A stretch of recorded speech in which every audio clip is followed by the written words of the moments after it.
నమస్తే, welcome to Suman TV. నేను anchor సిరి. జనరల్గా మనకి చాలా మందికి తిమ్మిర్లు వస్తూ ఉంటాయి.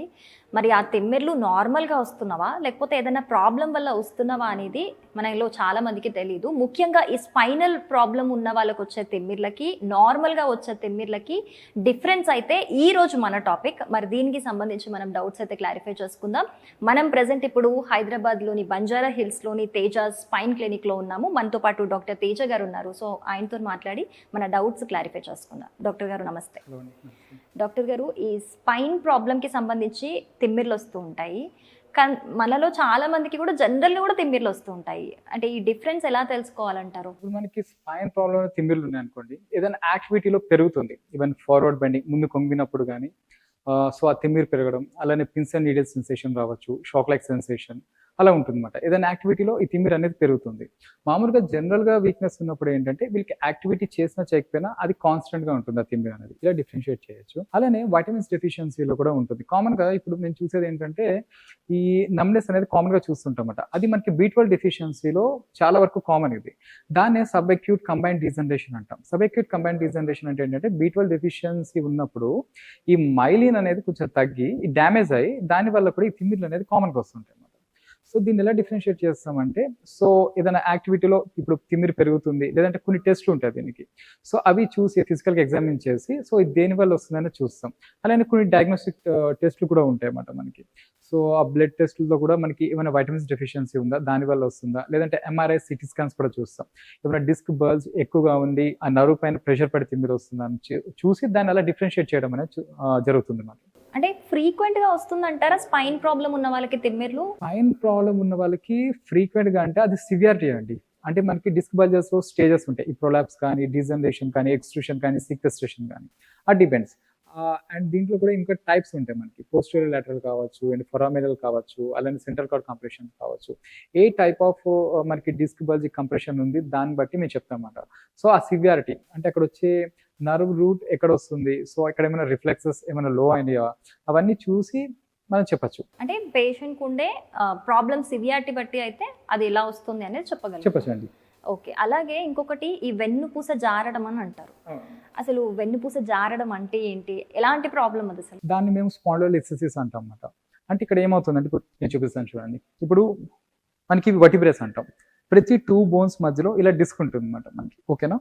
ఈ డిస్క్ పై నుంచి ఈ బోన్ ముందుకు కానీ వెనక్కి కానీ జరిగిపోతుంది. దాన్ని మనం స్పాండిలోలిస్థెసిస్ అంటాం. దాన్ని యాంటీరియర్ లిస్థెసిస్ అంటాం అండ్ రెట్రోలిస్థెసిస్ అనొచ్చు అనమాట. సో ఇక్కడ ఏమవుతుంది, దేని వల్ల జరుగుతుందంటే ఇక్కడ పార్స్ అనేది లేయర్ ఉంటుంది, పార్స్ ఇంటర్ ఆర్టికులరీస్ అనేది. దాని డిఫెక్ట్ వల్ల, ఆ లేయర్ డ్యామేజ్ వల్ల ఇది ముందుకు కానీ వెనక్కి కానీ జరుగుతుంది అనమాట. ఇది కామన్ గా ట్రామా, ఏదైనా కింద పడ్డప్పుడు కానీ, ఎక్కువ హెవీ వెయిట్స్ లిఫ్ట్ చేసినప్పుడు కానీ, అండ్ ఎక్కువ ఏజ్ ఉన్న వాళ్ళలో ఈ డీజనరేషన్ ఉంటుంది కదా, ఆ డీజనరేషన్ లో కానీ కామన్ గా ఇది డ్యామేజ్ అవుతుంది అనమాట. వాళ్ళలో ఇది ముందుకు కానీ వెనక్కి కానీ జరగడం కామన్ గా ఉంటుంది అనమాట. లిస్థెసిస్ అంటాం దీన్ని. ఓకే. దీనికి ఎలాంటి ట్రీట్మెంట్ ఉంటుంది? అంటే అది సివియర్ ప్రాబ్లమ్ గా మనం తీసుకోవచ్చా దాన్ని? తీసుకోవచ్చండి. ఇప్పుడు గ్రేడ్ 1, గ్రేడ్ 2 వరకు కూడా మేము ట్రీట్ చేయగలుగుతాం అన్నమాట. చాలా వరకు బెటర్ అయిపోతుంది. గ్రేడ్ 3 కూడా. అండ్ గ్రేడ్ 4 లో అయితే వాళ్ళు సర్జరీకి వెళ్ళాల్సిందే. ఈవెన్ మేమే చెప్పేస్తాము బెటర్ న్యూరో సర్జన్ కన్సల్ట్ చేయమని చెప్పి. అంటే ఇక్కడ మేము ముందు రిపోర్ట్స్ చూడగానే అండ్ పేషెంట్ కంప్లైంట్స్ చూడగానే ఆ కేస్ మేము టేకప్ చేసి దాన్ని హీల్ చేయగలిగితేనే ఆ కేసు తీసుకుంటాం అన్నమాట. లేదు అవ్వదు అనుకుంటే అది మేము న్యూరో సర్జన్కి రిఫర్ చేయడం జరుగుతుంది. 99% కేసెస్ అన్ని కూడా ఇక్కడ మేము తీసుకుంటాం. 1% కేసెస్ ఏంటంటే అవి చాలా కాంప్లికేటెడ్ ఉంటాయి. ఆ కేసెస్ ఇంకా అది సర్జికల్ ప్రొసీజర్లోకి వెళ్తాయన్నమాట.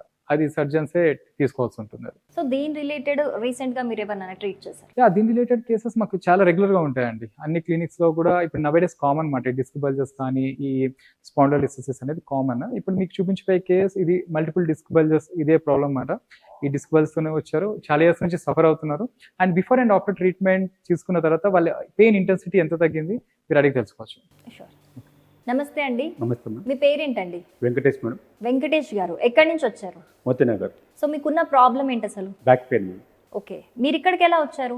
మా ఫ్రెండ్ చెప్తే వచ్చాను మేడం. అంటే ఆయన ముందు ఇక్కడ ట్రీట్మెంట్ తీసుకున్నారా ఏమైనా, లేకపోతే ఎలా సజెస్ట్? ట్రీట్మెంట్ తీసుకుంది మేడం. ట్రీట్మెంట్ తీసుకొని ఆయనకు తగ్గినాక సజెస్ట్ చేస్తే వచ్చారు. మాకు చెప్తే వచ్చాను మేడం. సో ఎన్ని ఇయర్స్ నుంచి సఫర్ అవుతున్నారు మీ ప్రాబ్లం? 2 years. సో ఎన్ని డేస్ నుంచి ఇక్కడ ట్రీట్మెంట్ తీసుకుంటున్నారు? 15 days. 15 days లో తీసుకుంటున్నారు. ఓకే. బిఫోర్ ఎలా ఉంది పెయిన్, ఇప్పుడు ఎలా ఉంది? ఇప్పుడు 99% తగ్గింది మేడం. 99% మీకు పెయిన్ తగ్గిపోయింది. తగ్గింది మేడం. ఇప్పుడు రిలీఫ్ గా ఉందా మీకు? రిలీఫ్ బాగుంది మేడం. సో మీకు ఇక్కడికి రాకముందు పెయిన్ ఎలా ఉంది, ఇప్పుడు ఎలా ఉంది? ఇక్కడ రాకముందుకు ఒక నడుము నొప్పులు బాగా విపరీతంగా ఉండేది మేడం. కాడ తిమ్మిలు నొప్పులు ఉండేది. 2 నిమిషాలు నిల్చోవాలన్నా కూర్చోవాలన్నా చాలా భయంగా ఉండేది నాకు. ఇప్పుడు 99% తగ్గింది మేడం. ఓకే, సో మీరు 15 డేస్ నుంచి ఇక్కడ ట్రీట్మెంట్ తీసుకుంటున్నారు. అవును మేడం. మీ ట్రీట్మెంట్ కంప్లీట్ అయిపోయిందా? అయిపోయింది మేడం. ఓకే, ఇప్పుడు ఎలా ఉంది? కంప్లీట్గా మీకు రిలీఫ్గా ఉందా? గంట సేపు నిల్చున్నా కూర్చున్నా నాకు ఇప్పుడు చాలా బాగుంది మేడం. అంతకుముందు ఒక 2 నిమిషాలు కూడా నించోలేరు, కూర్చోలేరు, కానీ ఇప్పుడు గంట సేపు కూడా మీరు క్యాపబుల్గా ఉండగలుగుతున్నారు. ఉండవలసింది మేడం. ఓకే, రైట్ అండి, thank you so much. So చూసారు కదా, మీకు కూడా ఇలాంటి స్పైన్ రిలేటెడ్ ప్రాబ్లమ్స్ ఉంటే గనక మీరు డాక్టర్ తేజ గారిని కన్సల్ట్ చేయొచ్చు. హైదరాబాద్లోని బంజారా హిల్స్లో తేజ స్పైన్ క్లినిక్ ఉంది. దీంతో పాటు బ్రాంచెస్ కూడా ఉన్నాయి.